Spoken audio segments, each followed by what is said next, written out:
গরুর ডাক যতক্ষণ কমতো না, গরুর ডাক যতক্ষণ কমতো না ততক্ষণ বীজ দেওয়া যাবে না। অনেক গরু 3 দিনে ডাক থাকে, কোনো গরু অনেকে কষ্ট করে বাইক গরু এটা আড়াই দিন থাকেনি, এটা হচ্ছে ভুল কথা। কোনো গরু 24 ঘন্টা, কোনো গরু 30 ঘন্টা, কোনো গরু 35 ঘন্টা, কোনো গরু 40 ঘন্টা, কোনো 60 দিলে কোনো সমস্যা হবে না। আপনি আমার কথা বোঝেন নাই তো, এখনো বোঝেন নাই। কইছেন ডাক শেষ হয়ে 24 ঘন্টা হইছে। আপনার গরু কতক্ষণ ডাক থাকে?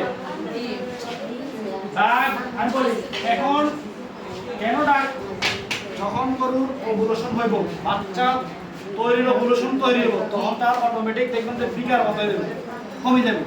আগে যেরকম প্রচুর পরিমাণে বিকার ভাঙতো, ওই বিকারটা আসতে বন্ধ হয়ে যাবে, গরুর উত্তেজনা কমে যাবে।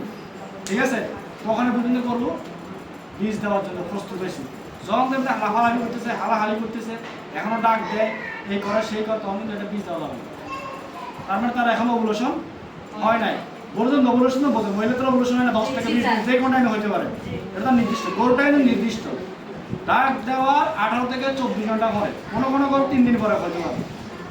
মানুষ যেরকম সব একরকম না, গরু সব একরকম না, সব ধাওয়া একরকম না। একটা গেল কারণ, এটা হচ্ছে তার একটা কারণ। 2 নম্বর কারণ হচ্ছে